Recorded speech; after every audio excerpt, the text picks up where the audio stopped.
Welcome, my friends. Welcome to my world. I'm your host, Kevin Rutherford. It is Thursday, and it's September 1st. I can't believe it. This year is just flying by.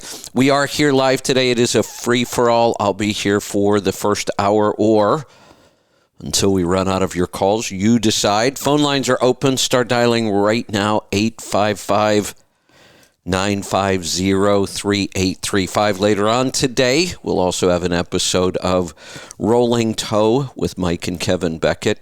For right now, we are opening the phone lines, and today is all about what you want to talk about. So jump in and join us. And I'm serious, I have nothing today. I am considering going on strike. Just a strike from the news.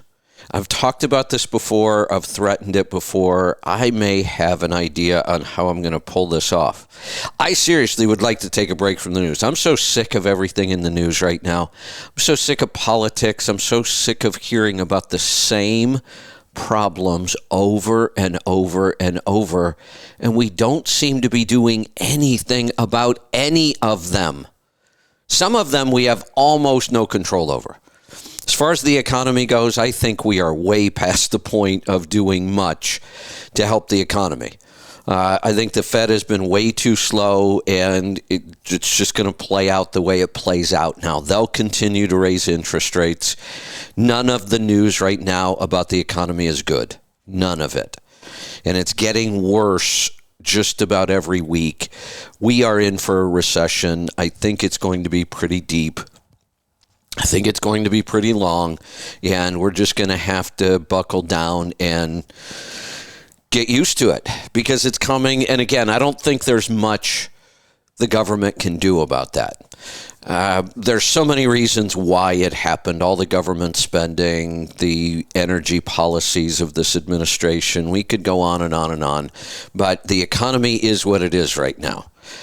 There are other things, though, we could certainly be working on, and we just don't seem to. And like I said, I'm just kind of tired of hearing about it all, and I want to go work on other things. But I always feel like I have to know what's going on. I mean, I need to know what's going on to run my own business.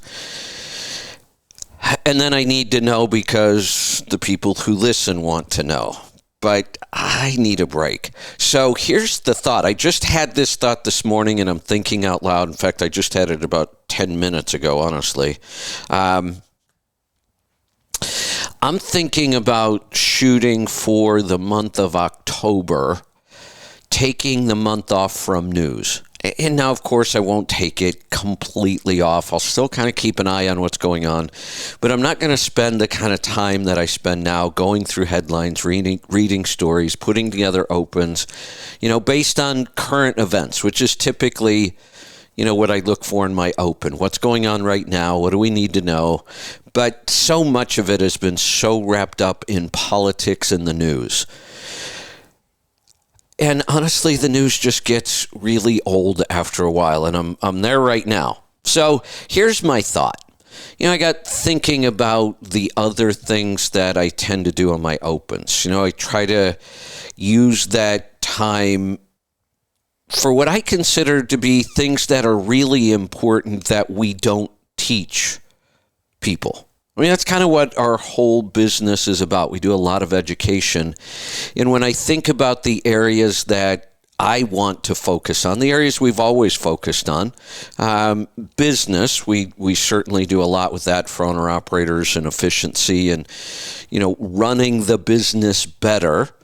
And there really isn't anywhere else in our life that we learn about business. We don't learn anything about business in school, even though we've been saying forever that our economy really runs on small business. Well, if that's the case, why don't we have better small business education in our school system? Why aren't we teaching people, especially if we look at what's going on in college right now, with the cost of college, it's gotten so out of hand now. The Biden administration wants all of us to pay off everybody else's student loan debt. And the cost of college will continue to go up. And yet, we have almost no training or education for people who want to go into the trades or run small businesses. And many of those opportunities are as independent contractors. Going into the trades, you can work for yourself. You can be an owner-operator and work for yourself. We have all the new gig economy opportunities to work for yourself. And yet, we don't teach people how to do that at all. There's very few resources out there unless you're willing to just go dig and find them yourself, or maybe you find a show like this. But there's not a lot, nothing in our school system about small business. Well, that's one of the things we've been teaching forever. But then we've also branched out. I started teaching about money and financial planning 20 some years ago. I sat for my CFP in 2000, so it was 22 years ago. And I've been teaching people about money and managing their money. And yet, for something so important, we don't teach it in school. And I've never understood why or why not. I even tried to start a program. When I was coaching wrestling, I had to be an employee of the school system. And I thought, well, since I'm an employee and I had to go through you got to go through background checks. And I get that. You should. You're going to be around our children. We need to make sure you're not a serial killer. So I had been through all that, get through all the paperwork, and, I coached for several years at the high school level. And I thought, while I'm here, why not put together some sort of a program to teach these high school kids about money? Just basic financial planning. We missed the basics completely, and now instead of learning the basics, instead we give our kids apps now that convince them they should be investing their money through this app. Investing in stocks and cryptocurrencies and really complicated stuff, and they make it so stupid easy, and yet we don't teach the kids the basics about money. So that's something else we've been doing. I'm looking at the phones and nothing is happening. You guys need to call me up. Want to talk about what you want to talk about today. I don't want to talk about news or politics unless you do. That's always your choice. I have no problem. I just didn't want to have to come up with something today because I'm kind of tired of it. So pick up the phone and join me, 855-950-3835. Last week or 10 days or so, about the last 10 shows, phones have been really busy. And today I was counting on you. Where are you? So business is not taught in school at all. Money management, not taught in school at all. When I tried, they basically said no. I didn't want to get paid for it. I wasn't going to charge anybody. I was just going to come up with, a basic class. Maybe it was, 30 minutes before school or 30 minutes after, or we would have figured out some way to do it. They weren't at all interested. And then the next area, health. And I know our schools have tried to teach health over the years. Holy cow, have they screwed that up. What a joke. They'd be better off not teaching anything at all. My God, you try to teach health and then send kids to lunch and see what we're feeding them? What a joke that is. So those are all the things I actually really like to focus on. Some really basic stuff about life, the stuff we need to know every day. If we understood how to manage our money, wouldn't our life be much better? If we really, truly understood how to be healthy without consulting a doctor, because doctors will not make you healthy. Doctors will keep you sick the rest of your life. Why don't we teach these things? Seems to me like they should be the core of our education system. We should be teaching all of this right alongside math and science, and instead we're teaching, gender studies and, woke bullshit. It's getting worse instead of better. And it's really sad. But here we can decide what we're going to talk about. So my idea, to get back to my idea, and like I said, I just thought about this, so I'm thinking out loud. I'm thinking that if I take all of September, it's the 1st of September, and I write opens for all of October, and I write the opens based on those things, those really basic things that we should all understand. Our life would be so much better if we did. And then and be able to put it together kind of in order, start to finish.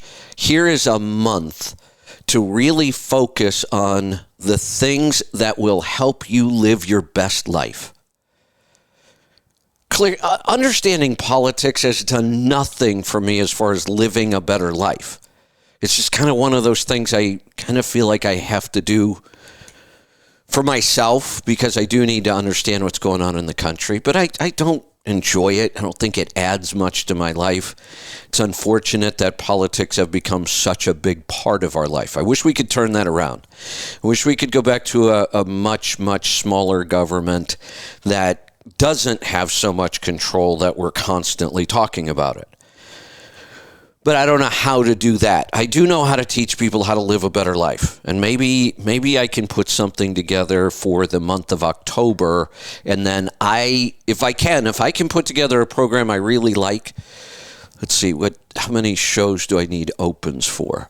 Monday I need an open. Tuesday is about maintenance. Wednesday is about health. So health, I would fit in all those opens through Wednesday. So I have Monday, Wednesday, Thursday. Friday, we could focus on business and efficiency. So I could write opens for that. On Tuesdays, I could do an open where we focus on the benefits of really having a good maintenance program. So I'm thinking I could make every day fit into this. So that means I'd have roughly 20 opens I need to write. So I have a month to come up with 20 good, logical opens having to do with just living a better life. So business, money, health, it's all the stuff we talk about anyway, but maybe I'll take a month and put it into a chronological order that really makes sense. And then with our app, we could also put those shows aside so they're always easy to go back to. I'm starting to like this idea. I'm thinking out loud, so who knows? I may wake up tomorrow and go, boy, that was a stupid idea. We'll see. But you guys came through because now I have about 100 phone calls I have to get to. So I'm pretty sure we'll just spend the rest of the day now on calls. Let's just get to the phone calls. Let's get started in Tennessee today. Audie, welcome to the program. Good morning, Kevin. Nice to finally get my phone hooked up so I can listen to you. Well, there you go. Really enjoying it. Good. Yeah, you were talking about school, teaching business in school, or money in school and stuff. I graduated in '77, and they were just starting to get to the new math and do all that, starting to change the stuff. But we had, industrial arts and had home ec. The guys usually take home ec that was supposed, usually girls. So I guess I wish I would have learned a few things. But they taught in that class. They taught the girls how to balance checkbooks and take care of home. They don't do that anymore. They ought to have something like a basic math, home math class or something like that to teach that stuff. And I think, put a plug for somebody else, but like Dave Ramsey has a thing that's really getting popular in some schools, and I think that's helping a lot. That's, Dave Ramsey is certainly in a good position to try to pull that off, and I know he's been trying for years, and it's a struggle. You would think this was so easy if you show up at a school and say, hey, here's some really important stuff. We've got a program to help teach it. They don't want to hear it. So it's not easy. Now, getting into more private schools, charter schools, things like that, you will see programs. And you're right. In the 50s In 60s, it was, that's kind of when the whole idea of kind of industrial arts classes, woodworking, metalworking, started to become more popular. Then we did have the kind of home ec style classes. Honestly, in high school, I did everything I could just to skate by with the least amount of work possible. I mean, that was my whole goal. School for me was about sports and social interaction.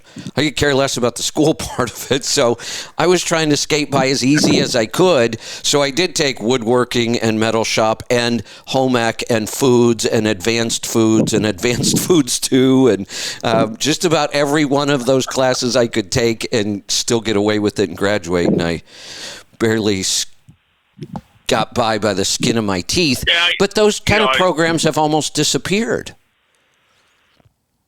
Yeah, I mean, it doesn't make any sense. Anymore. It's gotten to they're indoctrinating. They want to teach people what to think and not how to think. And doesn't make any sense, really. No, that's another good point. Not only are we not teaching the best material we should be teaching, the stuff that's really important every day, but we also should be teaching how to learn things, and we don't. All we do is teach to a test, and we have kids memorize things. That's why teachers love standardized tests. It's simple. Here's the test. Yeah, here's the goal. Just get higher scores on the test. And all they do is just keep pushing memorization. Memorize this. We have a test next week. We want you to get the highest score possible. We're not really checking to see if anybody's actually learning anything. And they're not. You don't learn through memorization. Right. People mistakenly think that I have a good memory. I have a horrible memory. Really, ask anybody that has to live or work around me. I forget the stupidest things all the time because memory is not reliable unless you train your memory to be reliable. And I don't want to. I don't really want to put a lot of work into raw memory, where we have a list. There's all kinds of tricks. I've read books on this. There are people that can remember a number with 137 digits in it, and they can memorize it in 30 seconds. There's all kinds of tricks for stuff like that. The problem for me is there's so much data. Why would I want to just memorize a bunch of stuff? Hell, I can look it up on my phone when I need to know the data. So to me, memorizing is not really all that valuable of a skill. But people say, well, but wait a minute, you must have a great memory. You remember all that stuff about money and food and, business and taxes and fuel mileage and rolling resistance and all those things you talk about. How do you remember all that if you don't have a good memory? Well, it's not that I remember it. It's that I know it. There is a big, big difference between knowing something and memorizing something. Once you know it, we have the saying, it's like riding a bike. You don't forget things you know. You might get a little rusty. You might have to go back to it. But you don't forget those things because you know them. That's different than memorizing them. Yeah, and a big thing is, the phones have made it easy. It used to be if you knew where you could go look for information in different books and stuff like that, you would do okay. I mean, I knew a guy that he taught himself to be a microscopist that's calibrating and working on electron microscopes and stuff. And he said he doesn't know really that much about it, but he knows where he can go find the information and he can learn how to do it. Well, and that's what he did. He did pretty good at it. Let's think about learning, because somebody would look at him and go, oh, well, he's not a real I can't even say the word that he figured out how to be on his own. Whatever the hell that word was. I still can't say it. Whatever the hell the word is. Why is that different? So somebody out there has that knowledge in their head. I could either go to that person and take a class or go to college or whatever, and I could learn that information, and somehow people see that as legitimate. But what if those same people that know all that stuff write it down in a book? And I decide, hell, why do I have to go to college? There's a book out there. There's a course. There's 10 books out there. There's 100 books out there. What if I read those books and I learn all the same stuff? For some reason, when you're self-taught, people don't think it's as legitimate. When it comes to most of what I know, that paper. Most of what I know, I'm completely self-taught. I didn't take any classes on taxes. I just figured out how to do it. I clearly I've taken some classes on nutrition, but I've read way more books. But somehow people will say, what, you got that on the internet? I don't care where I got it.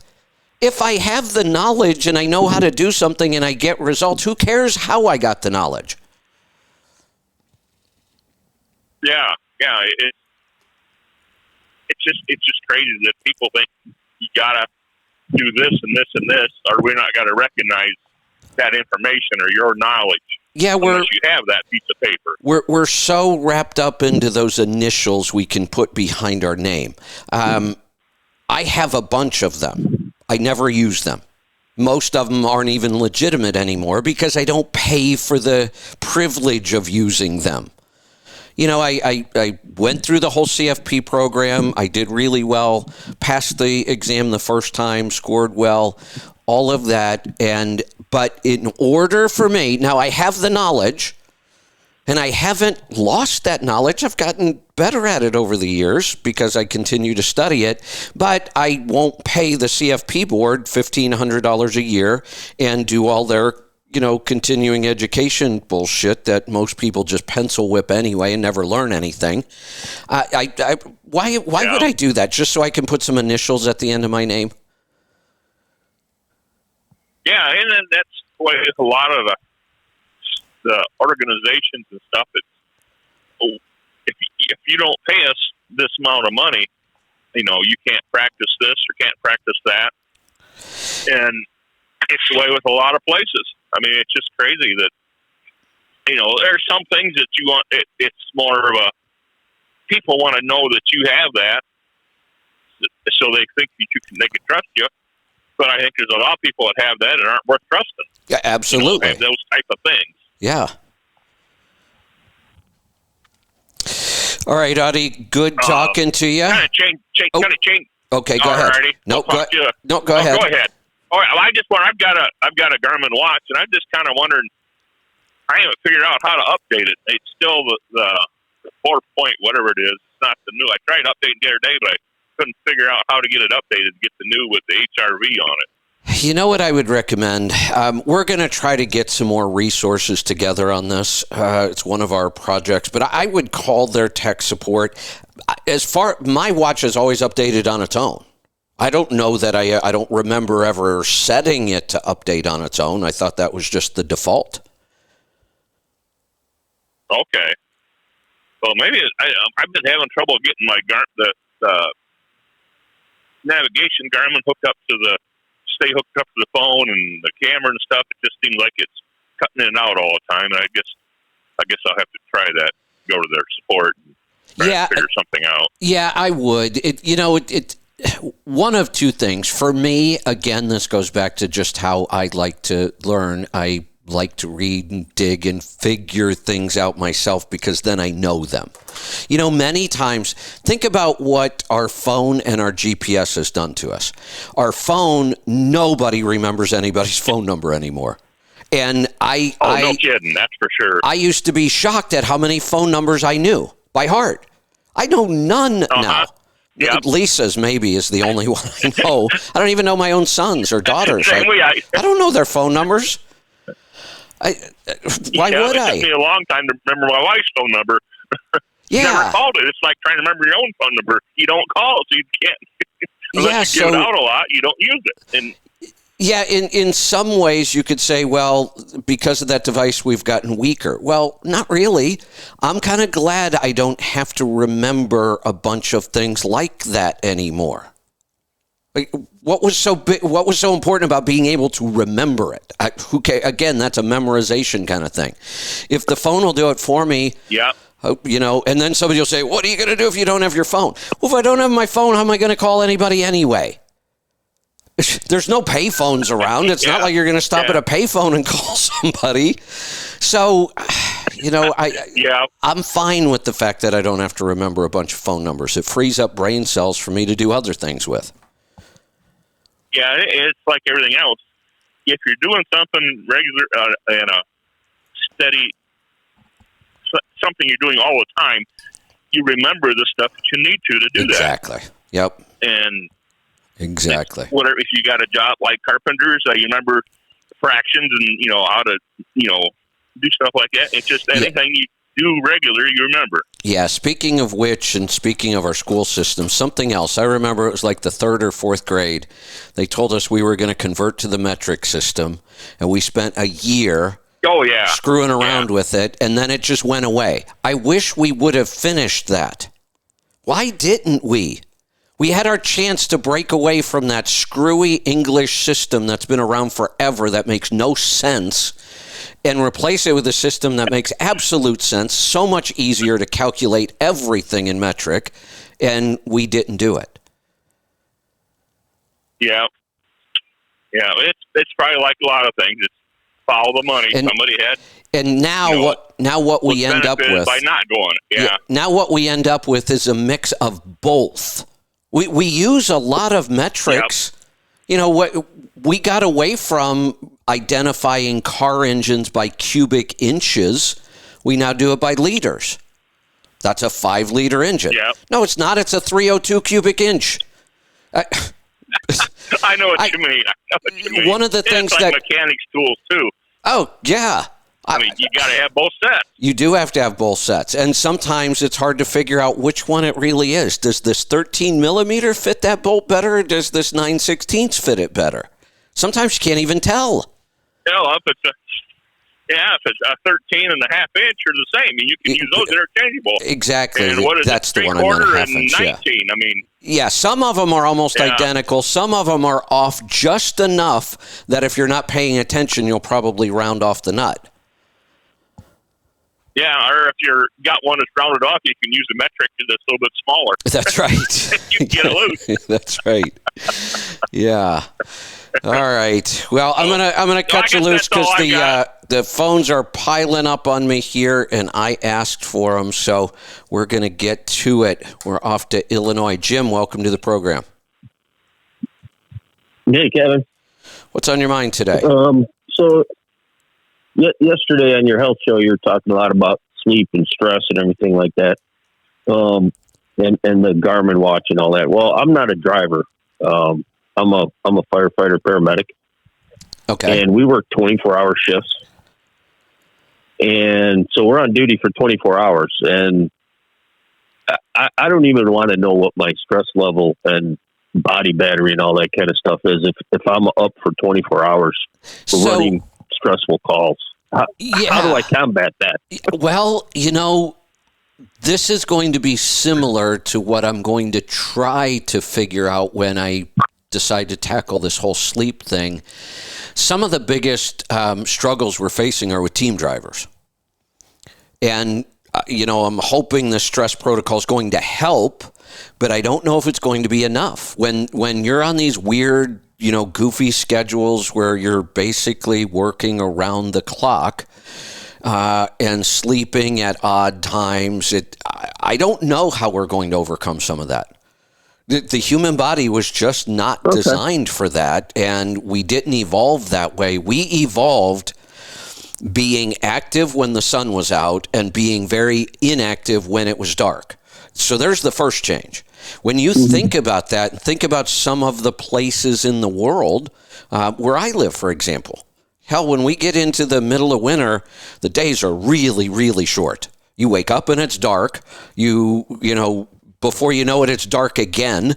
And that's just not natural. We would have been very inactive during those times because you couldn't do anything. You couldn't see anything till we had lights. And that changed everything. And I'm not sure. other than doubling down on the nutrition and doubling down on the stress protocol and just doing, being more strict about it and doing it more, I'm not sure what the answer to this sleep issue is going to be for people who are on these screwy schedules.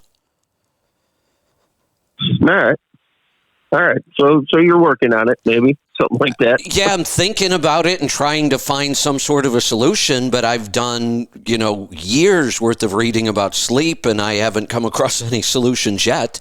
I'm hoping that when I make it a project the way I did stress, I could say I had been working on stress for years. I didn't come up with any of these breakthroughs. I had to say, this is what I'm working on. This is all I'm going to work on. And because of COVID and I broke my hand, it kept getting extended, which actually turned out to be a good thing. I got to the point where I thought, you know what, I'm not going to rush this thing anymore. I'm just going to take my time and do it right. And then the breakthrough started coming. So I'm hoping. Right now, I look at sleep and go, I don't even know why I'm bothering with this project. I've read everything I can read. I've found all the material I can find, and I don't have any answers yet. So it almost seems like a waste of time, but I could have said the same thing about stress, and I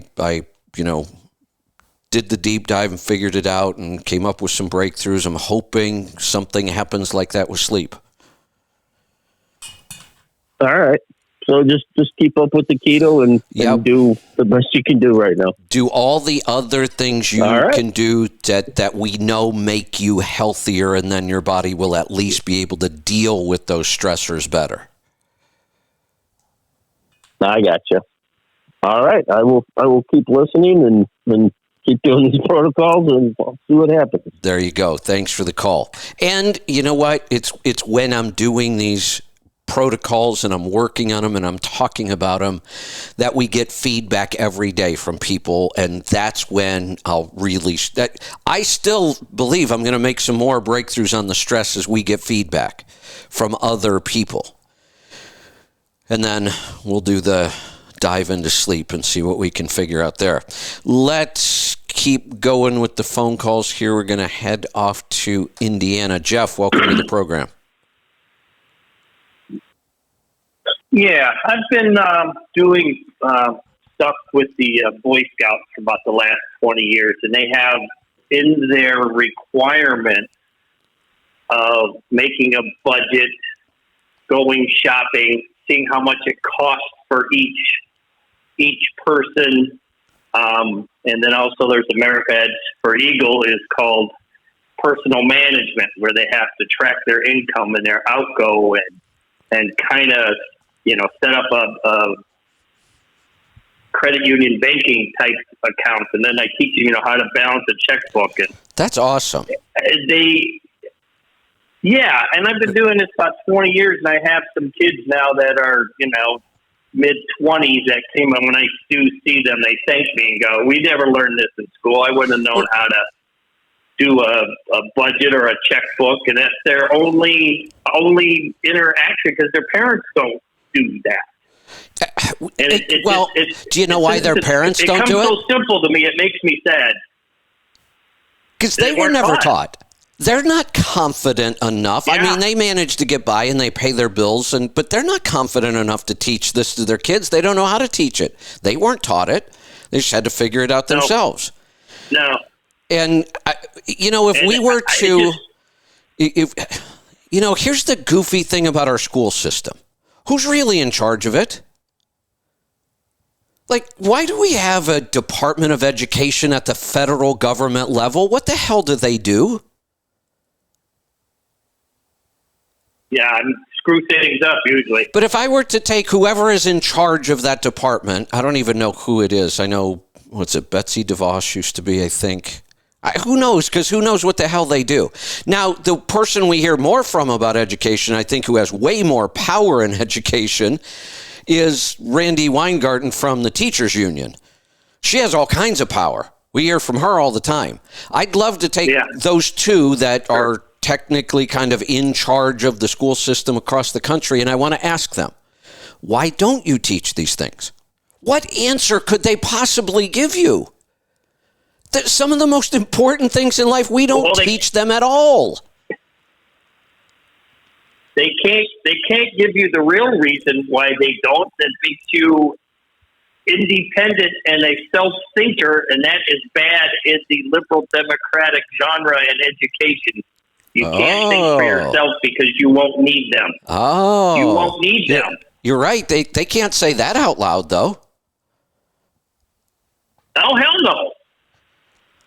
I mean, what I learned, firsthand with some things, working not-for-profits or government things is, if you don't spend all your budget, you can't ask for more next year. Well, I guess it's I guess it's a good thing we don't have those people teaching our kids. Although that seems to be, the model anyway. Spend all the money you have and then go borrow some more. Yeah. If you save 10% in your fiscal budget, how can you ask for more next time? Well, you didn't even know what we gave you. Why would you need more? Right. So you have to run out. You have to run out December 1st, and then ask for a next year's to come a month early.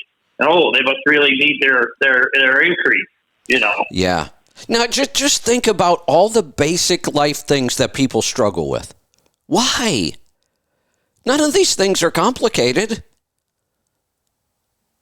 Well, not to you and me, but the majority of people just kind of go through life. They work, they pay their rent, and by the end of their life, they owe as much as they did when they were 20, when they were 70. Yeah, they've never gotten further ahead because they just got through life without. I don't know. The saddest part about this, though, the saddest part. And there are many parts of the world, many parts of the world, that if you were unfortunate enough to be born there, you don't have any of those opportunities. Your life is going to be a struggle. No. And there's not a whole lot you can do about it if you were just unlucky enough to be born somewhere. On the other hand, if you were lucky enough to be born here in this country, you have every opportunity any human being has ever had on this planet, and we squander it. Oh, yeah.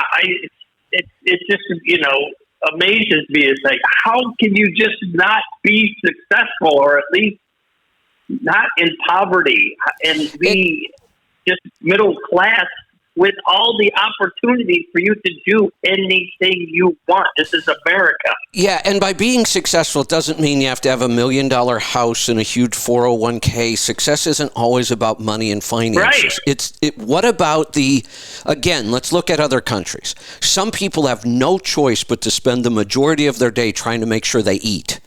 They're carrying water, for miles to make sure they have water. Yeah. That's their day. They have no choice. It's just enough to survive and get by. So I'm not saying you have to use your opportunity to become Jeff Bezos. What if you used your opportunity to just make enough money to live where and how you want to live, and then you spend a lot of your time either helping other people or golfing? Whatever the hell you want to do. Why with every resource we have in this country, why are so many people still so miserable? I just think it's generation after generation. I mean, look at the welfare system since, instituted, after World War II. There are great-grandchildren that are still in the system from when their parents were. They've never gotten out. They've never had the opportunity or been taught or even to strive for going forward and getting, because it's, the old cartoon from whatever cartoon it was, Bad Luck Schleprock, and it had the rain cloud over his head. They think that everybody's out to get them, and they're never going to get ahead, so they don't ever even try. Yeah. That's all they've been taught. It's only the government can help you. Yeah. Good old government indoctrination. Yeah, your mother and your grandparents were on welfare. You'll always be on welfare, and there's nothing you can do about it. So just sit back and just, take the government money and get by what you need enough, and then never strive. And then their children are raised in the same way, and then these people are grandparents by the time they're in their 30s. Yeah. At 18 and 18, 36, and then another 18, and when you're a great grandmother by the time you're not even 50. Yeah, when I say I'm tired of the news and I'm tired of bad news, and I really kind of am, and I want to take a break from it, I think, how could we turn this around? We know where we are in this country. It's not a good place right now. How could we really turn this around? And can we? When you look at democracies in history, they all kind of follow the same pattern. And unfortunately, we're following that pattern, and we're not in a good place. But I don't want to give up. How do we change it? And the only way I can think, and it's really, really long-term thinking, unfortunately, but it's our only choice. I don't think there's any quick fix to this. It's taken us decades to get here. No. It's going to take us decades to turn it around. And I think we have to focus on our schools and what we teach. Well, I don't think you're ever going to even get that door even able to be knocked on. But there was a guy, I forget under what administration, but they said that there was a recession. We were in a recession, and the guy said, well, I choose not to participate in it. So it doesn't affect, recessions don't affect everybody, and you can let it. You can choose to be in it and be all worried and then not spend any money or not at your local place, and that exacerbates the whole, situation. Or you could just go live your life like it was pre-pandemic and go on from there. Yeah. Yeah. And if we do the right things in our personal life, which is what I'm talking about here, if we would just teach kids these basic skills. What was I saying in 2017 and 2018? What did I start saying? I've been saying it ever since. The recession's coming. We know it's coming. It always does. This one looks like it could get bad. You need to focus on one thing. You need to pay down debt. You need to save cash. And if you did that, you could now choose not to participate in this recession. But if you didn't, if you're scraping by month to month and you're in debt, you may not have a choice on whether or not you participate in this recession. Well, you're the one that's always said almost anybody can make it when it's $5 a mile. But exactly. Those guys will drop out when it drops back down to 2.5, and then they just weren't prepared. They didn't do the hard work, like you said. And a lot of it is because they don't know what that even means. Right. It's not like they looked at it and said, oh, look, if I do all of these things, here will be my result. If I understand my money and I manage my money and I make some sacrifices and I don't just blow it. And I'm not saying you should never spend money and enjoy it either. There's a balance in there somewhere. Being a miser and hoarding everything is not enjoyable. I'm not recommending that. But I can promise you that over the last 4 or 5 years that I've been saying this, pay down debt and save cash, we were doing it, and it's not like we locked ourselves in the house and said we're not going to spend any money. We were reasonable about how much money do we make. You should know that number. How much are we going to spend? How much are we going to save? How much are we going to invest? And if you just set that up and you focus on it, it's pretty easy. And then it's just a matter of time. And the longer you do that, the better off you become financially. And at this point, who cares if there's a recession? It's not going to be that big of a deal. Yeah, no, I know. I know guys, like I'm driving a 2014 Buick, and could I go and get a Mercedes or an Audi or a Lexus? Sure. But that means I won't have the money, and I'm getting to work just fine in my 8-year-old Buick. Yeah, I'm your age. I'm 50. I'm 58. I don't need to impress anybody. I don't give a shit what you think about me. Isn't it nice I'll drive my car because it gets me to and from. Isn't it nice when you get to that place in life too? Don't you remember? Be debt free and be. For guys especially, if we're into cars, and I certainly was, and motorcycles and boats, and I remember in my 20s where I just thought I had to have that stuff so bad. Like I just wanted that stuff. Boy, I wish I could afford to buy that, and it's never enough. If I could afford to buy this boat, but boy, I really wish I could afford to buy the one with the bigger engine. I've been through that. I'm to the point now where I could buy any of those things if I wanted, but I don't. I realize they're just not that important anymore. Yeah, I mean, back in my 20s, I had a friend who got a Corvette. It was the older one, and he fixed it up. And my uncle had given me a '78 Pinto because I needed a car, so he gave it to me. Hey, it got me to.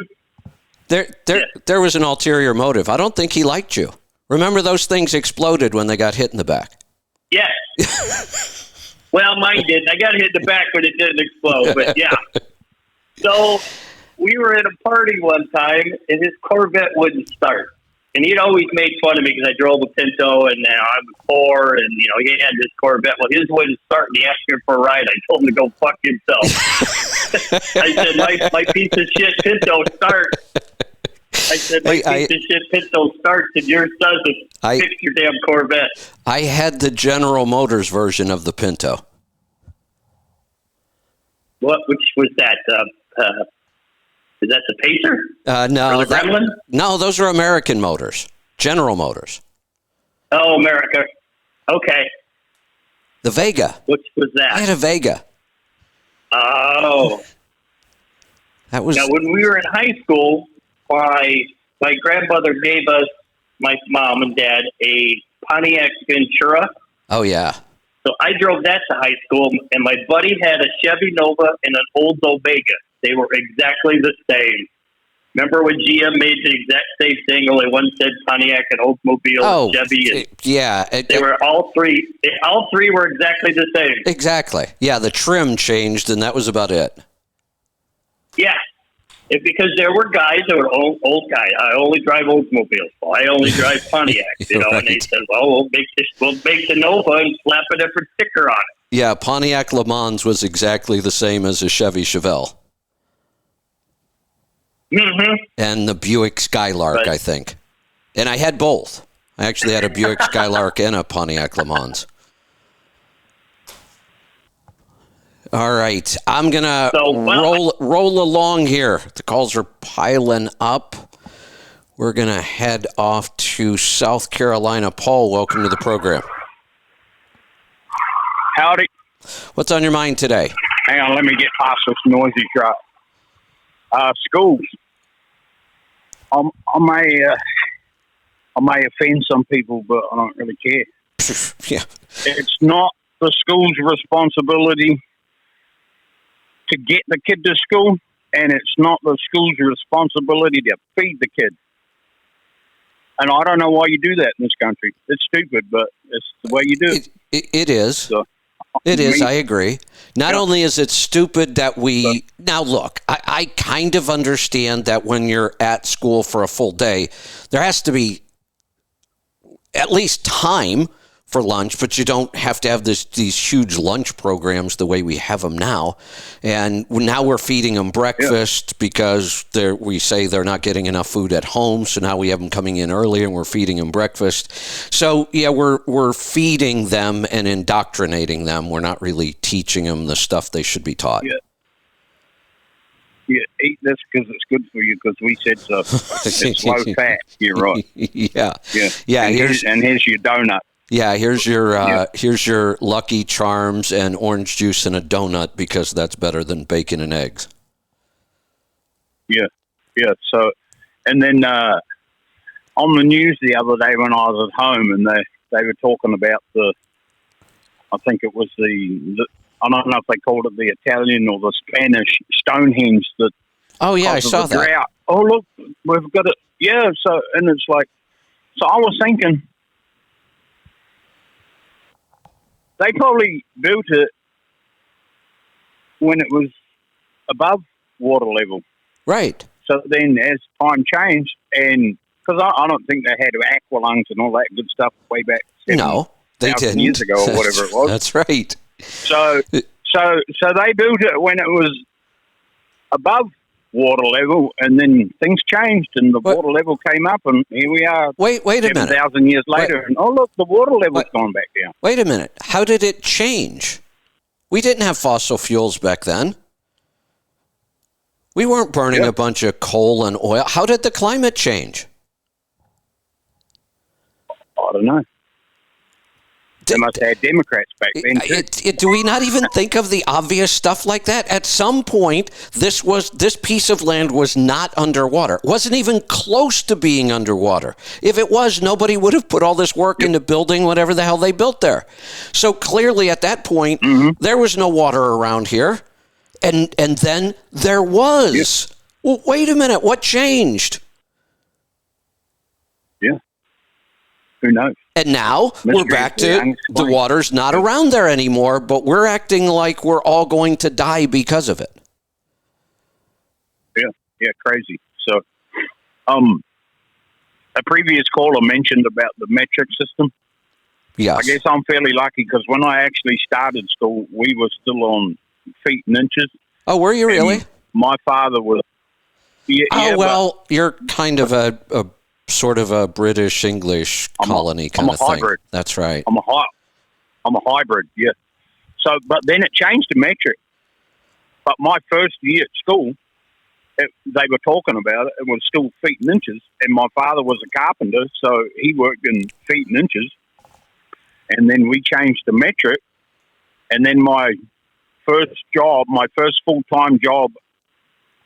second full-time job out of school, I worked in a lumber yard, and, the old guys, they'd come in and they were still feet and inches, and then the young people, they were metric, and then the guys that were my age, they were the hybrid. They'd mix up the two. I need a piece of 2x4 at 2.4 meters long. So you had metric and imperial in the same. No, that's kind of what I was laughing about when he was talking about this, because yesterday, I'm probably going to talk about this tomorrow in my open because it'll be fun to talk with John and Joel about some of this stuff. But I went out yesterday for my first official wing foiling session.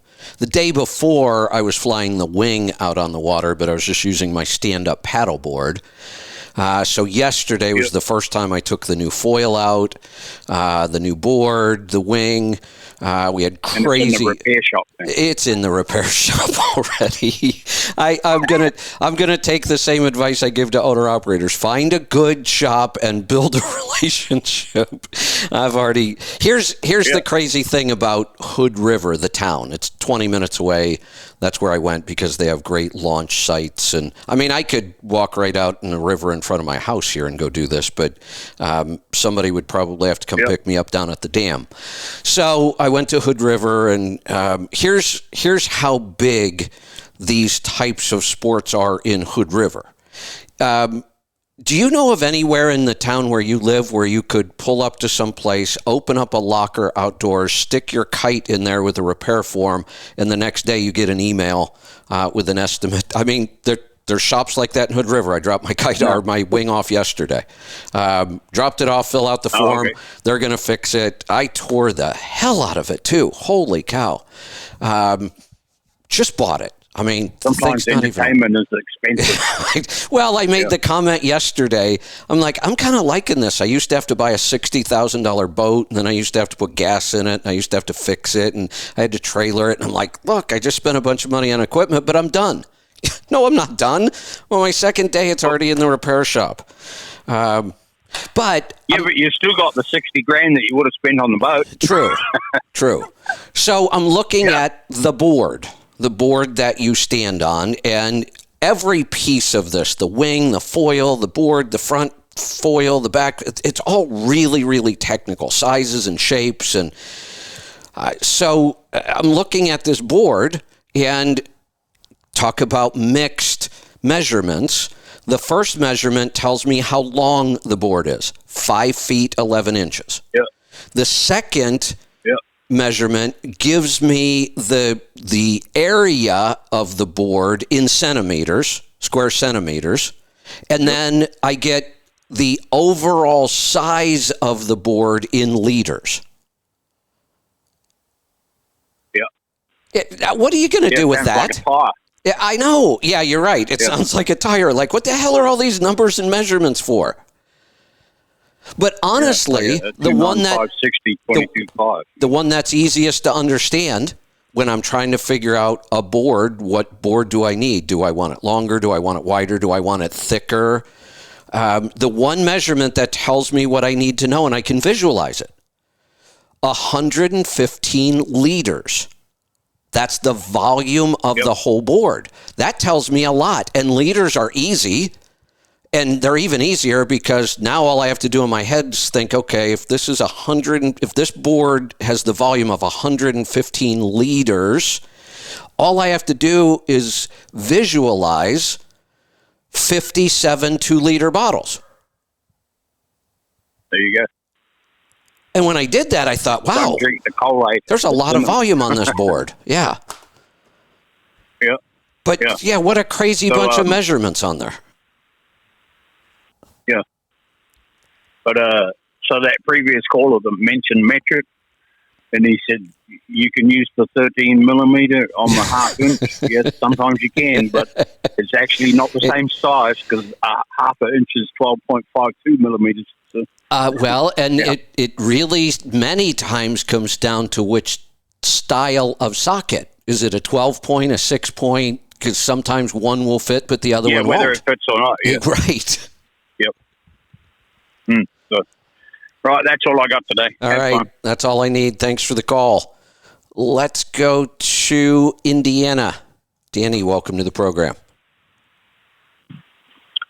Hey, Kevin. When a lot of the shows I don't listen live because I'm busy, so I try to listen to the, later on, and I need to start making notes because, I want to call in and talk about something I heard, and then you forget. Or two, and I was like, man, I forgot. I know. Yeah, I know. But I'm heading over. I'm in Indiana. I'm heading over to Streetsboro, Ohio. That's where you used to run, isn't it? That's where I lived. I lived there the first 18 years of my life. Oh, there you go. Yeah. Where are you going? Your old town. Where are you going? Some North Coast Industrial Services on Ethan Avenue. Yep. I got 2 big blocks of scrap aluminum. I know right where you're going. You'll go by one of the houses I lived in by about a mile and a half. Yeah, I'll be there. Don't deliver till tomorrow. Had to be there, but 2 wasn't going to happen. So, which is fine because I don't reload till tomorrow anyway. So I'm just loafing along on the. There you go. Where are you reloading out of? Turnpike. Shingles down in where the heck is it? Somewhere south of there, going to Texas. Okay. All right. I forget. Marion? Madison? I can't remember. Mansfield? Anyway, that might be it. Begins with an M. So there you go. Pick a city with an M in Ohio. That's right. where it. All right. Yeah, they're just all the school thing, just kind of. I'm glad my daughter's out of school. She Me too. Homeschooled the last few years and got her diploma. So I could crazy. I could tell you this without a doubt. If I had kids in school today, I don't care kindergarten through high school. If I had kids in school today, I would do whatever I had to do to homeschool them. There's no way I would send my kids to school today. Yeah. All right. The trucking question there, this might have been more better for Pittsburgh Power, but you've heard people call up wanting to know about truck been setting for a few years, what to do to fire it up and whatnot. And, I'm into a lot of the old TV shows from way back in the 80s. Yeah. The screen-used semi from Knight Rider, season 3 and 4. Okay. the one that had the fake sleeper. The guys that I'm friends with, they call themselves the Night Rider historians. They got 2 screen used cars, and they found a semi with some of my help, and I helped get the thing running. The truck had been sitting in Idaho for 15 years. Okay. What year is this truck? It only has 84. It's an 84. The Okay. GMC General, 400 Cummins Big Cam. Yep. Thing only has like 300,000 miles on it. I had an 85 Astro with a 400 Big Cam in it, so virtually almost the same truck, really. Yeah. I've got 2 Generals because I'm doing a season 1 replica, Okay. which was the day cab Yeah. General, and then I got the 85s, got the B model Cat. But anyway, the truck runs beautiful. I mean, you fire it up, it runs and drives. Just it's. But they're going to take it to a shop and have them do maintenance, I guess, oil, all the fluids and whatnot. And a lot of guys are commenting because they got a YouTube channel. A lot of guys are commenting they should do an in-frame. It's going to be leaking, and Idaho is not really that bad of a climate. No. I'm just curious if they should drop the pan, check the liners for any condensation, scoring. Because I'm thinking they're sitting for that long. What will this truck be doing? I mean, it's a restoration. I can't imagine we're putting it out to work, right? Yeah. No. It won't haul any freight. It'll get taken to shows. Yeah, so, I mean, it's not exactly. going to be. Look, here's the thing. If this were me, I might do a blow-by test. I might pull the pan down and look at bearings. But honestly, even if I found, I might roll a set of bearings into it because it's cheap if it needed bearings. I'm not doing an in-frame on a truck like this. There's just no way. Unless we determine that without an in-frame, this thing isn't even going to make it to shows. And I just can't believe that's the case. I don't care if it uses a gallon of oil every 4,000 miles. Who cares? I don't care if it's leaking oil out of certain places. Most engines, honestly, after they've been sitting, they don't leak any more than any other engine. Really, I mean, that's really, really old school thinking. Even these trucks from the 80s, the stuff held up really well. But let's say we have a couple leaks on the engine. We're taking this thing to shows. It's about all we're doing with it. Drive it to the show, get out your brake cleaner and a couple rags, and clean off the spots before the show. My God, I'm not going to go spend $30,000 and chase a bunch of parts around to rebuild this thing. All those people people that are commenting you should do an in-frame, maybe they should pitch in for the cost of it. Some of the comments, I crack up at some of them because the people are, and they're truck drivers because they say, "Oh, I drive a truck, and you need to do this." And it's really funny. But let's think about this, Danny. You know these and how authentic they can be, and isn't that the goal here? You're building one. Don't you want that thing to be as authentic as possible, as close to that original as possible? Isn't that really the goal? Of course. So why wouldn't I spend that $30,000 making this thing really authentic and as close to original as possible? Who cares if the engine has a couple leaks in it?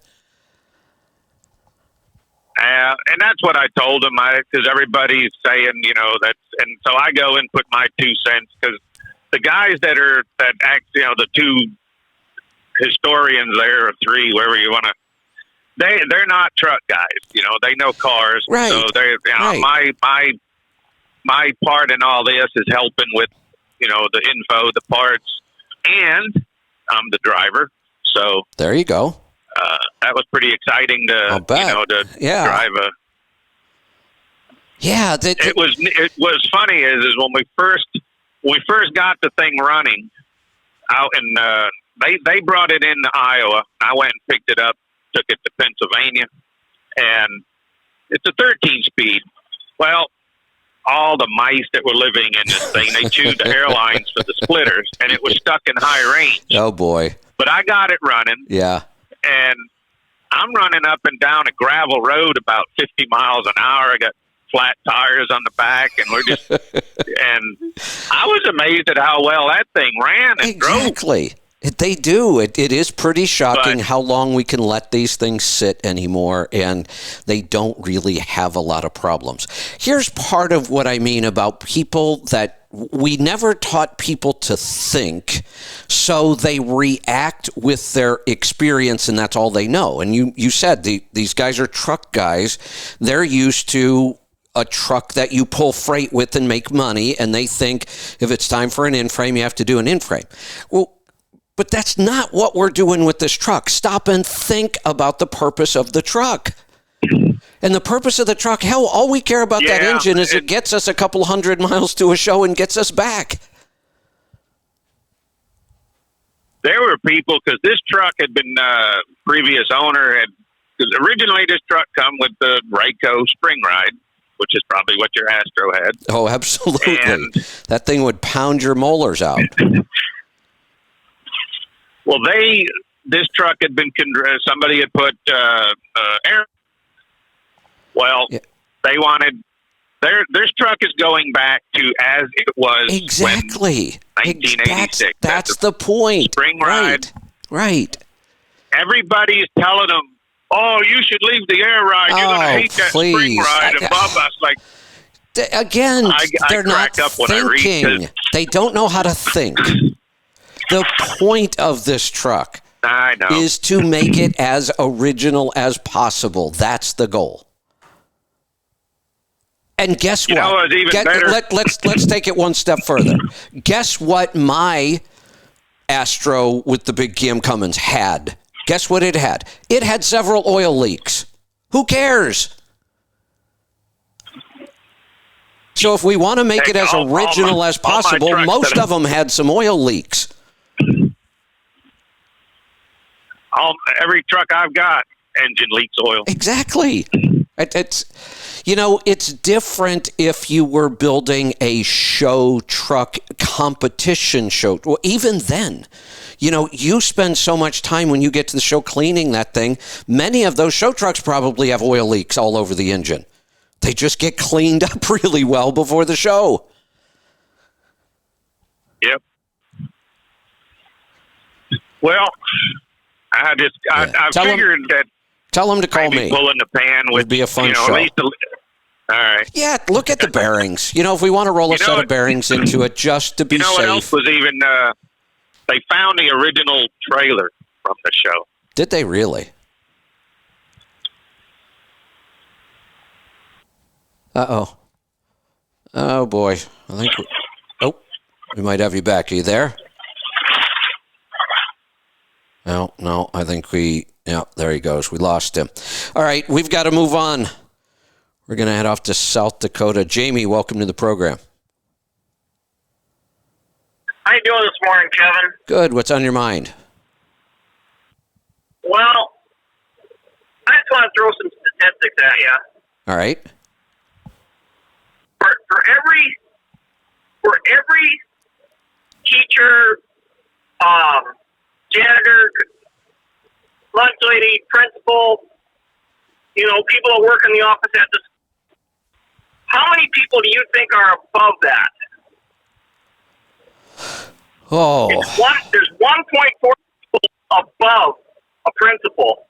These people have nothing to do with your kids, ever. Oh. They never contact your kids. Unbelievable. There's 1.4 more.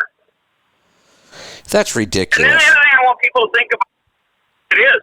It's completely ridiculous. The trend. You want to know where? Oh, I'm sorry. Go ahead. It goes. If you want to know where the money goes in the school system, that's where it goes, because all those people are making more money than the people that are contacting your kids. And it's easy to look at the statistics and see that areas, countries, cities, counties, whatever, that spend more don't get better results. There is no correlation between how much we spend on our students and how the results come out. There's no correlation. Spending more money does not get us better results ever in this case. We spend so much more money on our school system than most countries in the world, and our results suck. And I think you just identified why. We're paying the people that have nothing to do with teaching our kids anything. Yep. And then the other thing I want people to think about is when you have a federal system, this is a couple years old, but if you take $1 and put it into the federal system, what you get into the classroom is like 11 cents. I'm sure. Yeah. Yeah. It gets lost in the shuffle. Everybody grabs their little piece of it, and it's a mess. Really is. You know, the trend that I really liked during the COVID lockdowns, and I hope that it continues and grows, was the, groups of parents getting together and creating their own little homeschool system. I get it. Not every parent, have the ability to manage trying to teach their kids at home. They have work, they have other kids. There's a lot going on. I get that. But it can still be done. And one of the ways is, we get these little groups together, and some of them were even hiring teachers. And guess what? There's an awful lot of teachers out there right now that don't like the school system at all and would love to be able to teach in an environment like that. Well, yeah, because they can actually teach. Yeah, exactly, and not put up with all the bullshit they have to put up with in our school system.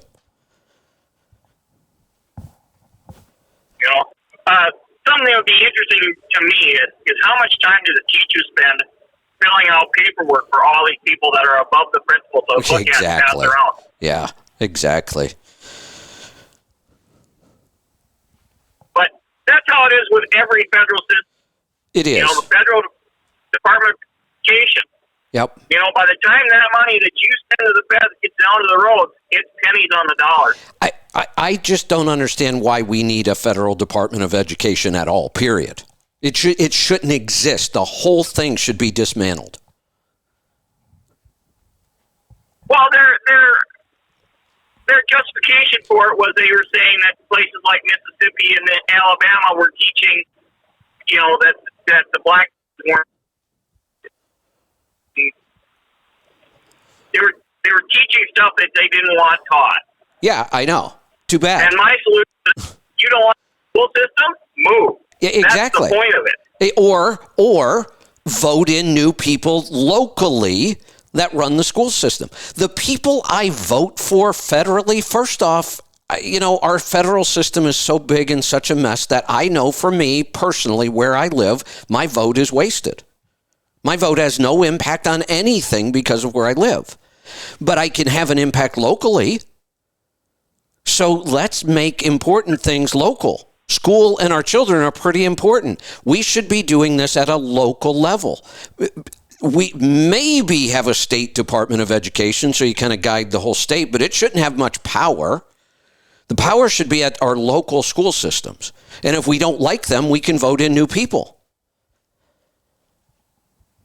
I don't even necessarily think the state system should be there, because when you have that, all you have is that system taking money from the classroom and passing it around to bureaucrats. Well, and the other thing, the one thing that we could implement, one law, we've been talking about it for decades, that would change all of this. We don't have to write a bunch of new laws to make all this happen. There's another way to make the school system much, much better, and we only have to write one law. That's it. And everything else will work itself out when it comes to education. All we have to do is write a good school choice law.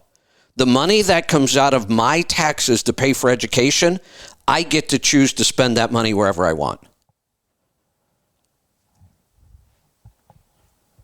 That's the only law you need to change. Our education will get better really, really quickly like that. Because now think about it.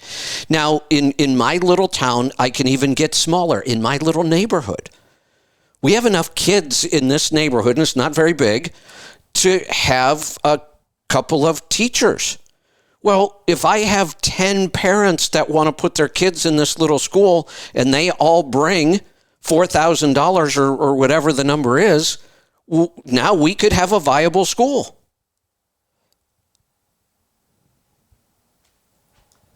Yep. And why shouldn't I be able to do that? It's better for everybody. And you know who doesn't want it? You know who absolutely will fight this tooth and nail to the very end? The teachers' unions, because they're afraid of the competition. They know how much they suck. They know how bad they are. And they know that these charter schools that will start up if there was school choice will blow them out of the water. Those schools will go bankrupt. Our federal schools will go bankrupt. That's why they won't do it.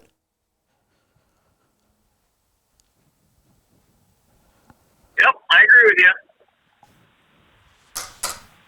But the problem is we're not paying for school past the credit, into college. If we paid for that, then everything would be better. Of course. All we have to do is give everybody free college, and that'll fix all of this. There's some people to think about on that, too. If everybody goes to college, now your degree is worthless. Exactly. They're kind of worthless now. 4 years. So he's got it. No, you're right. You're right. And honestly, I had zero interest in going to college. Zero. The thought never crossed my mind. I'm with you. I hated school. Like I said, for me, it was a social. It was a way to be with my friends and in sports. That's all school was for me. I could care less about all the other stuff. Probably because at some point very early on, I got really bored with our school system. Well, that's because they reteach you the same stuff. Exactly. Come on. 12 years of school is a long time. Do you know how much we could teach somebody in 12 years? And yet we're cranking out idiots.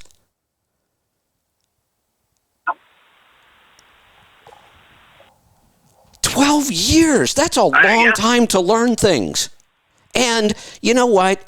Kids are pretty amazing. They learn fast when you teach them properly. Kids are amazing at how they can learn.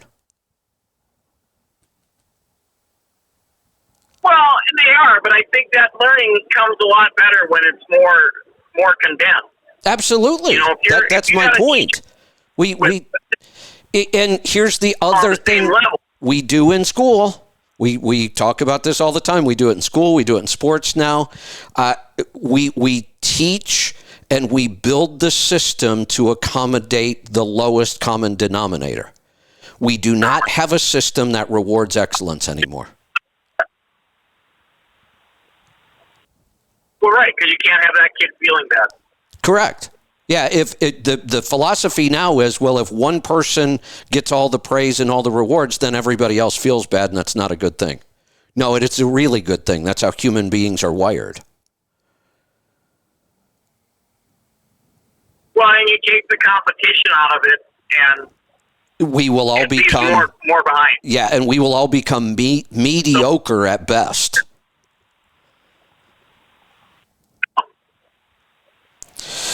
All right, good stuff, Jamie. I'm going to grab another call here. We're going to head off to New Jersey. Kurt, welcome to the program. Hey, Kevin, thanks for taking the call. All this makes me think about that book, Atlas Shrugged. Thought about this for quite some time through this whole COVID thing and turning around and somebody approaching me for some of the stuff that I'm doing and you start giving me rules. And what are you going to do if I say, nope, I'm taking my ball and I'm going home? Exactly. And what are they going to do that? So anyway, I think a little bit easier of a question here, other than all that other stuff, is radiators. Okay. Is this a commodity? No. Is it just go grab one? No, not at all. In fact, that's a good topic. I'm glad you asked that question the way you did. I can't think of many things on a truck that would be a commodity, in my opinion. It's almost the exact opposite. We should put much more focus into making sure we're not treating something like this like a commodity. So I'm glad you asked the question. Let's talk about what makes a radiator different. What's the purpose of the radiator? Why is the only reason it's on the truck?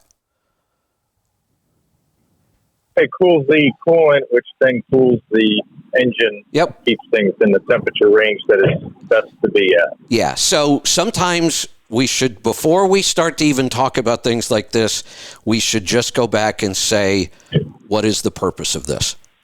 Just like the conversation earlier about the old GMC. How do we build this truck? Well, first off, what's the purpose of this truck? It's not to move freight. Once we know the purpose, then the answers become much easier. So let's start with the purpose of the radiator is to cool the coolant. The coolant's job is to cool the engine. That's it. That's all it does. That's its only function. So can we build a radiator that cools better than another radiator? Absolutely. Surface area is what we need. When you're trying to cool something, the more surface area of cooling you have, the better. Unfortunately, the bigger we build that front profile, the worse our aerodynamics become. So we're trying to make very aerodynamic trucks, which means we're shrinking that front profile, which means we now have less surface area for the radiator. And that's why most of our trucks are pushing the limits of their cooling capabilities. They're right there on the edge. And as they get older, nothing has to break. They just deteriorate a little bit. Maybe you've got some buildup on the inside of the radiator. Maybe you're, the buildup on the outside of the radiator, so it's not cooling as much. And those small changes, all of a sudden, we have a truck that's now overheating on long pulls, but nothing's really broke. It's just, it was so close in capacity when the truck was brand new, and all of this got worse because of EGR and emissions. We needed more cooling because we were bringing hot exhaust gas back into the engine, and that kept things hotter. So if we can build more tubes, if we can dimple the tubes, that's a technology that increases surface space. If we can have more fins per tube, those things will cool better. But it's also a lot more expensive. You start adding a lot of tubes, you dimple the tubes, you start adding a lot more fins, you're certainly going to pay more for that radiator. It's not a commodity at all. So I'll give you a bigger picture here that won't take long. So it's an older pre-emissions Volvo, you're right, in the small nose, 12.7 Detroit. And the reason I'm asking this is a combination of two things. I saw a little bit of a leak underneath there yesterday, and I decided to call the trip short, so I did that, and now I'm kind of doing the research, and so I need to replace it, and I saw that I was definitely seeing some less cooling capacity on a warm day. That was going to be my question. I don't have a lot of that extra stuff. Yeah, that was going to be my question, is how well was this truck cooling with the current radiator? It was doing fine up until, I saw about a year ago I started using some coolant, and I thought, I started getting nervous, thought it was going to come up in the oil samples. It has not. And then just yesterday, for the first time, and I theorized here that it was just a matter of it was leaking for all this time, but it was never volume enough where it would drip. It would just, go off into the atmosphere. Okay. So just such a small, I'm talking like a quart over 20,000 miles. Oh, yeah. Well, now it's down to 5,000 miles and it's a gallon. And now I'm starting to see it. So tell me. And now I see the puddle. Yeah. Tell me a little bit about what the operation for this truck. What kind of weight do you average, and what part of the country do you spend most of your time in? I'd have to say east of Mississippi. I run Landstar, so I'm probably about 60,000 miles a year. Okay. You could go with the stock radiator on this. Okay. Radiators aren't just commodities, but yeah, whatever fits back into this will be fine. You're not in an operation where we're going to worry a lot about overheating. You're not running a lot of weight, and you can pick and choose. You're not spending your time on big, long pulls out west, and you can pick and choose. If it were, here's what I might do. Are you a customer of Pittsburgh Power? Yeah. Okay. I would call Bruce. Bruce loves to talk about radiators. Bruce knows more about radiators than almost anybody I know. And he'll give you the options. Now, Bruce is always going to lean towards more cooling. That's just his mindset. So Bruce may give you a slightly different answer. Bruce may say, look, you're going to spend X to go get a factory radiator. Here's an upgrade option that'll cost you X more, and it'll probably be worth it. Bruce will probably lean you towards a little more cooling than what was original. But if you want to talk to somebody and know what the options are, that's who I'd be talking to. Okay. That was a great suggestion. I appreciate that. And I can't stress enough how often that book, and I've read it now twice or listened to it, that Atlas Shrugged. Oh. Honestly, if I'm going to do my little mind game here and I'm driving and start thinking about what is 5 years from now of current lifestyle and continuously giving more stuff away, this whole, I pay off my college loan last week and all of a sudden everybody else gets money and I don't. This is classic. Yes. Giving it all away. And only at the end of the day, there's only so much blood you can pull from these people before they just stop and go, I'm done. I'm done. That is what typically happens to every democracy in history. You lean on roughly half the population to finance everything the government wants to give to the other half of the population. And at some point, you end up with too many people taking from the government and not enough people contributing to the government, and it will collapse. And, honestly, it doesn't look like we're that far away from that in this country. Yeah, and I have another business besides driving, and sometimes I get people that say this to me. I say, so you want me to subsidize your lifestyle? Yeah. Well, that all of a sudden puts them on their heels, and it becomes a little bit different. And I call it in a joking manner. I start firing customers. Yeah. I'm done. I'm not going to deal with it. There you go. Yeah. Anyway. The book Thanks, was... Kevin. Have a great day. Yeah. Hold on. The book was incredible in so many ways. And this is coming from somebody who has read thousands of books. Thousands. That book sticks out. I still will say it's my number one favorite book. As a novel, forget all the lessons in it. It was an awesome novel. She's such a good writer. Yeah. But then when you take it and say, what was really enjoying, it was entertaining to listen to, it's an awesome novel, the writing was great, but there is a lesson in there that you can't ignore anymore. I live out west sometimes too, and I literally sometimes think I just want to find this place because I'd rather deal with people that'll tell it to me straight. Exactly. And just go and live your life, and it's your responsibility, and don't count on other people. Now, there's got to be a support system in there someplace. I get that, and it's a temporary thing. But let's pull up your pants. Let's go. Pick it up. I have employees that I can't. They're 18 years old, employees that I ask me the same questions every day. Just go do something. Well, what should I do? You need me to tell you what to do. I know. I've told you for the last 6 months. I know. It's just so sad that we've gotten to this point. And again, the worst part is I'm not sure how to turn it around. But let's go back to that, personal responsibility thing, and then.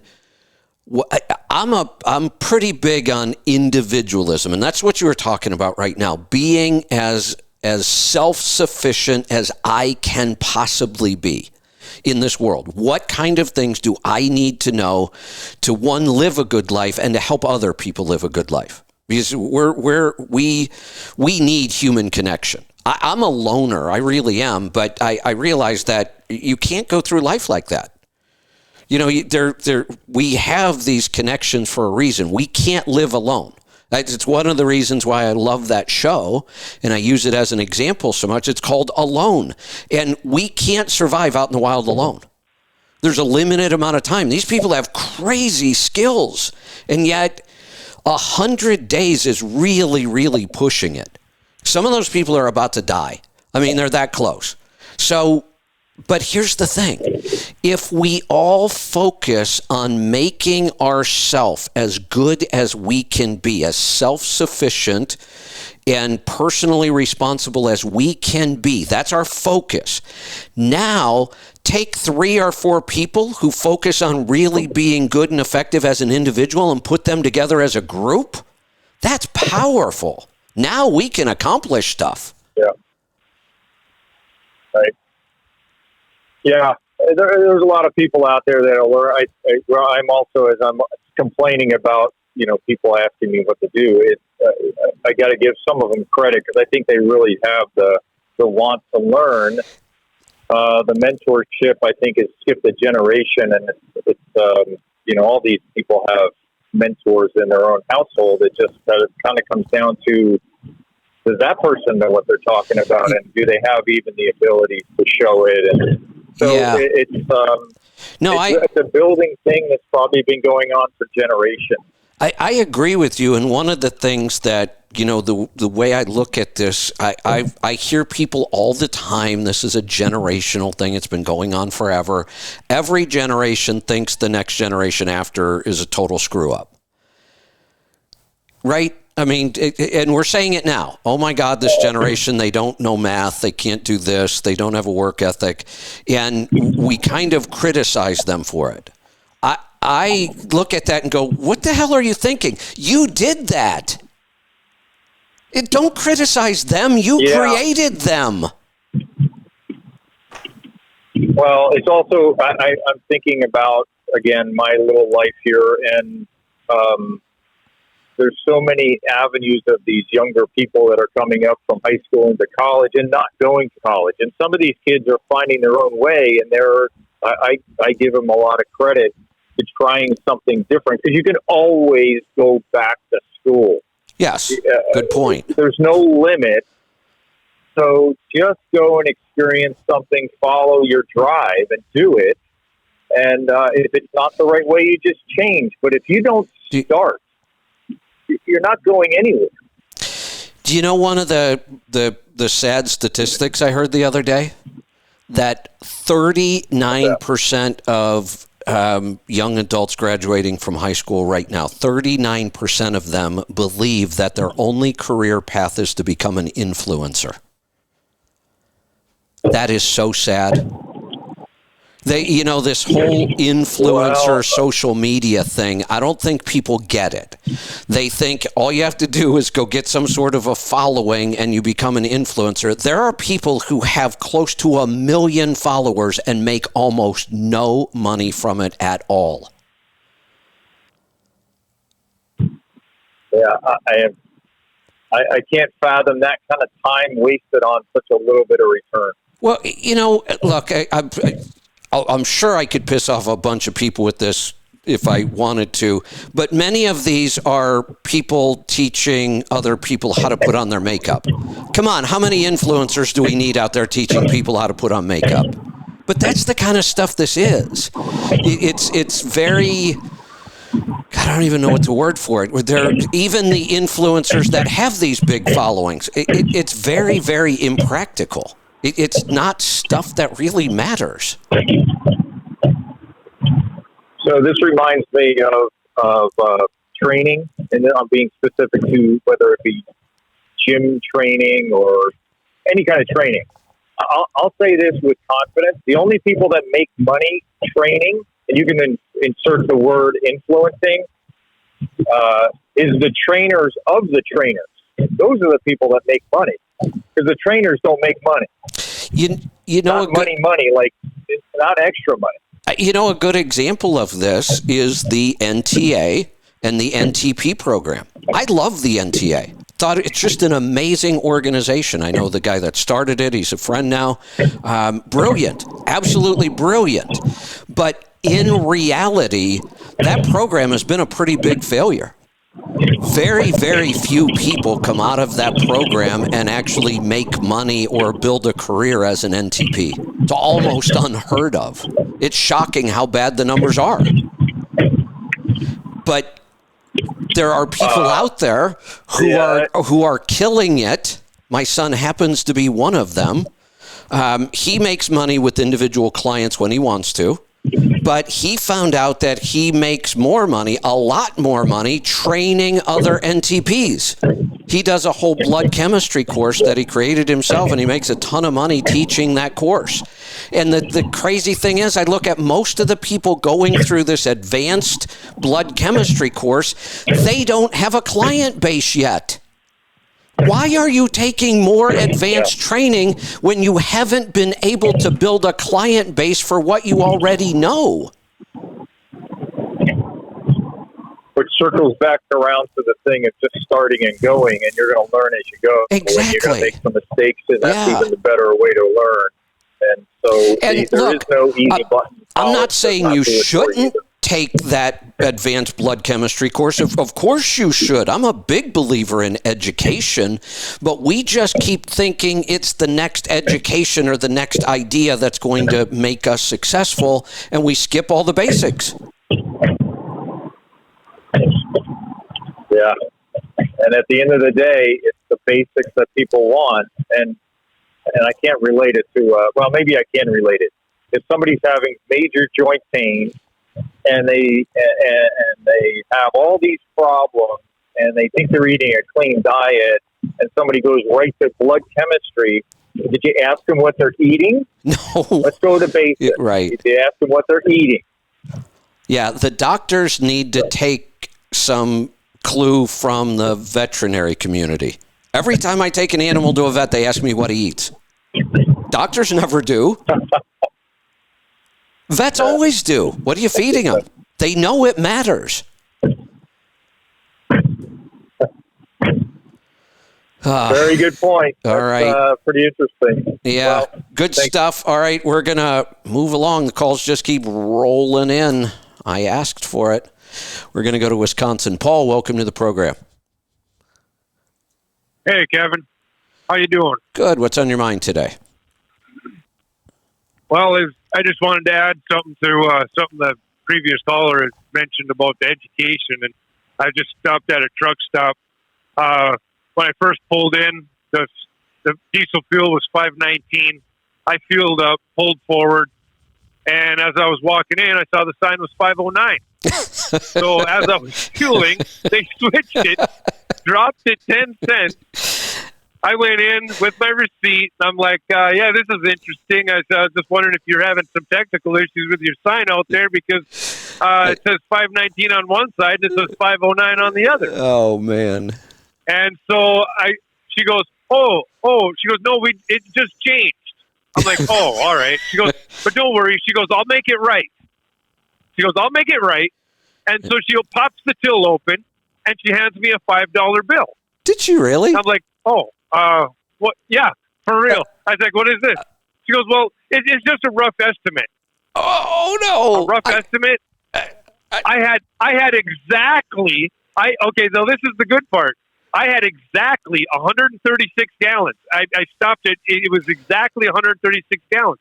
And it ain't too hard to figure 136 gallons times 10 cents. It's $1.36. You get 10%, right? Well, 10% of 136, $13.60. $13.60. Yeah, I moved my decimal point not far enough. Yeah, $13.60. Yep. Rough estimate. So but here's the estimate was $5. Here's the bigger problem. Even if she would have gotten the math right, I'm pretty sure that that's not how they run their accounting system. I don't believe that just because somebody, fueled 2 minutes before we changed the price, that their policy is to open up the cash register and give them some money back. Yeah, I know. That really surprised me. Yeah. I thought they were having technical issues up there on the sign, but oh, here, I'll make it right. Yeah. He asked me a $5 bill on a rough estimate of a 10%. Yeah, okay. Yeah, I guess it would have been worse if she would have given you 2 giant slices of pizza or something. I would have taken it. Yeah. Well, the other day I was at the same place, and all of a sudden all the pumps shut down. And we were talking a full fuel island, and all of a sudden they just shut down, and they got this weird symbol coming up on the screen. And so I hit the button. What's going on? And she goes, oh, somebody hit the fuel shutoff inside here. Oh. And we're going to restart it. Had to run the card, everything like that. Next thing you know, a guy's coming out, handing out free coffee coupons and free Frappa fresh blend coupons to all the drivers. I'm like, okay, well, that's fine, but let's let's make sure that fuel shutoff ain't just getting bumped at random. Yeah. But, yeah, it's crazy. All right. That's crazy. Yeah. Good stuff. We're going to head off to Ohio this time. Herschel, welcome to the program. Hi, Kevin. What's on your mind today? I have I think it's going to be an easy profit gauges question. My wife, God love her, everything, as you know, is in a shared account if you're married, old school. Yeah. And everybody's got a debit card connected. So when it comes birthday or Christmas time, how the hell do you get her something and she don't see? So I thought, okay, this year I got an idea. Okay. So I'm going to take cash advances each week. She sees the settlements, but I do the accounting, so she really doesn't pay any attention to what's going on. Yeah, good idea. So then I'll get cash that she don't know about, and I can go get her something. Excellent. So in profit gauges, do I just simply pretend that didn't happen? My revenue is my revenue, my real expense is my real expense, and just kind of ignore it? The cash advance, when it comes out of the settlement, you would classify as a retained earning. Is there a category for that? I don't remember. Yep, it's in there. And we did that on purpose because that is a retained earning. It's not an expense. You left it in your business account, kind of, but it's now become personal money because you took it as a cash advance. Now, if you were to take that cash and go out and buy a part for your truck, well, then we would classify that part as an expense. But the cash advance itself is what we call retained earnings. That was just your personal money. Okay. I haven't done a cash advance. I bet it's been 25 years. I had to ask people at the fuel desk how to even do it. Oh, I'm sure, yeah. You know, I just had a thought, and I was thinking about cash advances and what we used to go through, and I forgot my thought. Oh, no, I had this exact same problem. I'm glad you brought this up. So last year at Christmas, I knew exactly what I wanted to get Lisa. It was a pretty big ticket item, several $1,000s. And I had to order it, 2 months early. I was watching the shipping dates, and they were updating leading up to Christmas. If you want a guaranteed delivery by Christmas, the order's got to be in by this date. And it was like 2 months early. And I'm thinking, how am I going to do this? I don't use cash. I don't have, I do have thousands of dollars sitting around, but Lisa knows how much is in there. So I'm like, what am I going to do? And then as I go to the website and I'm looking at the machine and I see something down at the bottom and it says, would you like to finance your purchase? Well, oh, hell yes, I would. That'll solve my problem. So I financed it because she doesn't have to see any of that. And then, once Christmas was over, I just paid it off. But yeah, that was how I solved that problem. Okay, so this is, societal wise, okay, you do you. I really don't care. Whatever. Right. I really don't. But this just blew me away. A guy here in Columbus, Ohio, that works at one of the railroads was telling me and a buddy of mine about his kid's school in Central Ohio here. He said that there are girls walking around in the school and they are on leashes. And there are people actually holding the leash like they're walking an animal, a dog or a cat. They say that these girls identify as a cat. So the school board is actually putting cat litter in a pan in the girls' bathroom. No, what we didn't get clear, Herschel. This is from the Babylon Bee. It's true. No, this is from the Babylon Bee. No, this is true. not true. Yes, it is. No, it's not. This I'm guy's calling girl bullshit. come home and tells him this. Dad, I'm telling you, this guy's daughter come home and told him about it. The Daddy, you're not going to believe this. Now, what she didn't say is the pan out in the open, or is there a separate stall? Who cares? We don't know. Yeah, who cares? It's just unbelievable. And is that catnip or cannabis? It might be catnip laced with cannabis. Oh, yeah, no really way. True. No, tell me it's not true. Yes. Yes. I saw a better story about a leash on the news last night. I saw a guy who has a emotional support alligator. He calls him Wally Gator. And he walks him on a leash. And when he was doing the interview, he was holding the alligator. And this alligator is fairly good size. If I had to guess, probably 5 feet plus. I mean, it's a decent size. And it will continue to get bigger. But right now, it's a decent sized gator. He had it in his lap. He was cradling its head, and the alligator was like resting its head in the crook of his arm. And he's petting it the whole time he's doing this interview. The interview went on for like 15 minutes. It's his emotional support Wally Gator. He better stay out of Louisiana because Troy Landry will shoot him. Yeah. Unbelievable. Unbelievable. And then Sleepy Joe, I'm telling you, this guy, he is a disgrace to our society.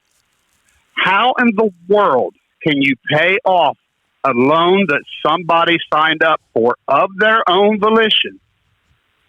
And it's just okay to put it on the people that are actually working. When I went to school, now, yes, I went to a trade school. It didn't cost $180,000. It was $5 or $6 grand. But when I went, it was only a number of months, but I did 7 days a week when I was there, 5 working, 2 at school. I paid back every penny of my loan. So they're more valuable than me when they won't even go get a burger flipping job after because they got a college degree. Let me give a good example of why we should never make advanced education free. I'm fine with our school system technically kind of being free and being paid for our taxes, but I wish we had school choice. That would be a huge improvement if I could, decide where I want to spend that money. But secondary education, college education, I don't believe should ever be free because, one, it's not for everybody, not even close. And two, we absolutely know this to be a fact. Human nature, you don't appreciate something you didn't have to work for or pay for. You give somebody something free.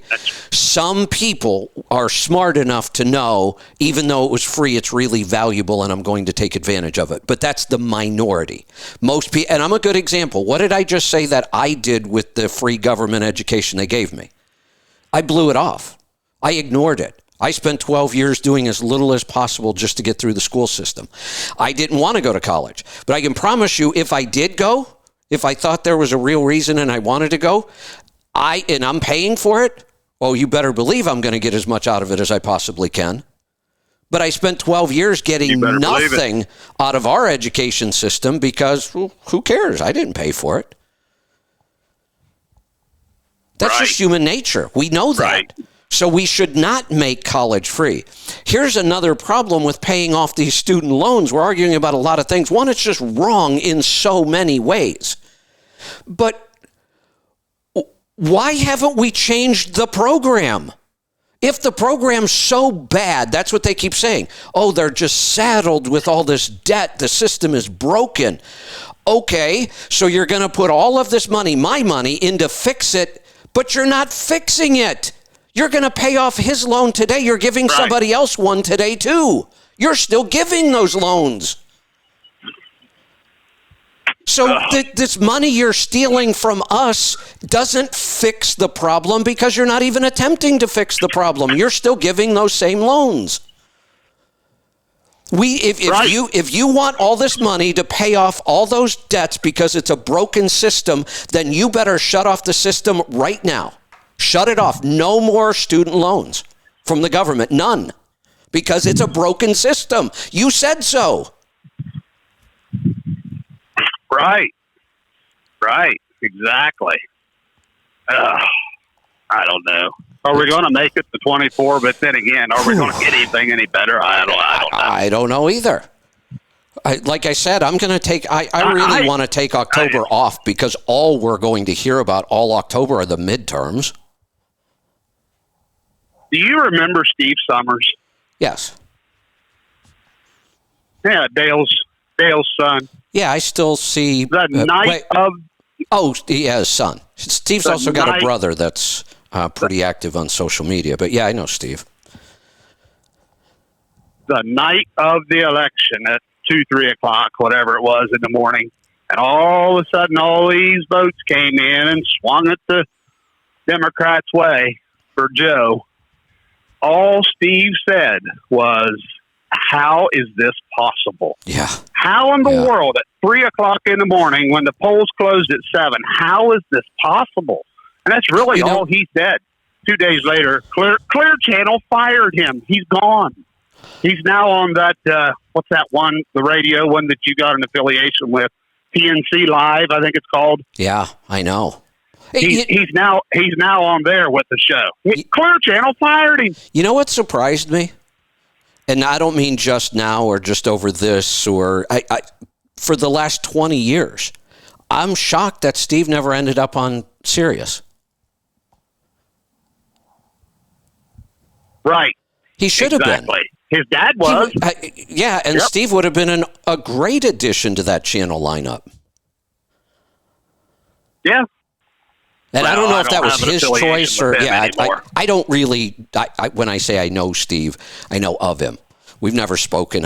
He's not a friend. I don't know him, but I know enough about him. And I really always thought that at some point he would have ended up on the channel on Sirius. Yeah. Oh, he did on LW, but for whatever reason, it just didn't translate. I don't know why. Yeah. I don't know why. Well, the other day you were talking about the guy that says that's all I need, which was Mike McConnell. Oh, yeah. That was WLW too, right? Our society it was. Yeah. So to steal another one of Mike's terms, our society just leaves me befuddled. That was another one of Mike's terms. Mike McConnell. He had a great show. Befuddled. Yeah. Well, he still does, but he's on early mornings now. Yeah, I should probably. Does he have any kind Earl of a? Pitts to run for president? Wake up, America! Oh, I know. I miss some of those old radio things. There was some good radio over the years. Yes, there was. Gary Burbank, Bruce Williams, he was a good one. Neil Bortz. Neil Bortz was the reason I read Atlas Shrugged the first time. And Neil Bortz was how I learned about the fair tax. What was that lady's name that did a show? Oh, late evenings. I don't know, maybe 9 to midnight, something like that. She was on the Sirius channel back in the day. Oh, I can't remember her name. She just disappeared too. I can't think of her name. There's a couple that come to mind. She was good. Sally Jesse Raphael. No, that's not it. That's not what I'm thinking of. Who else would I forget that lady? Boy, she was pretty good too. Yeah, there was a group called TalkNet for a while. After Bruce Williams was on TalkNet, and Sally Jesse Raphael was on TalkNet, and I think Geraldo might have been at one point too. Who would the other woman be? I'm sure when you say she it, I'm was gonna either recognize before it. or after Bruce Williams. Yeah. I'd probably recognize it. There isn't much, about talk radio, especially when you drive all over the country, and it used to be AM and you had to find another show to listen to. So there aren't that many talk show personalities over the years that I wouldn't be familiar with. God, I can't think of her name. Boy, she was good, too. All right, Kevin, I'll let you get somebody else. All right, sounds like a plan, except I don't have anybody else. We might be done for the day. We're almost at the 2-hour mark here. Let me go back and look at some of my topics. If you want to dial right now, I'll hang out for a minute or two. Oh, you know what? I should ask when... maybe I don't even have to ask. Maybe I should actually just look at my chat messages. Oh, no. We are going to roll into, no pun intended, rolling toe in just a couple minutes. So I need to wrap this up. I'm not going to take any more calls. I'm going to wrap this up. I will restart the show, and you can start dialing in here in just a couple minutes. And Mike and Kevin will go live at 1 o'clock Eastern time. That's 10 o'clock here on the West Coast. So I'm going to wrap this up. We will see you back here tomorrow. It looks like, let me check my messages again. John and Joel are confirmed for Trucking Technology and Efficiency tomorrow. And just because I want to get a take from these guys, I'll probably open with my latest hobby, and we'll talk about that and everything else. I love Fridays. I always look forward to Fridays. It's fun. Certainly we'll talk about, trucking, technology, and efficiency. Remember, your questions drive what we talk about. In the open, when the three of us get together, it doesn't matter what we planned. Anything can happen. So it's kind of why I like that show. We will see you back here tomorrow for that, and we'll see you in just a couple minutes for Rolling Toe. So stick around. We'll be right back. Be safe, be profitable, be fit and healthy. Always do the hard work and master the journey.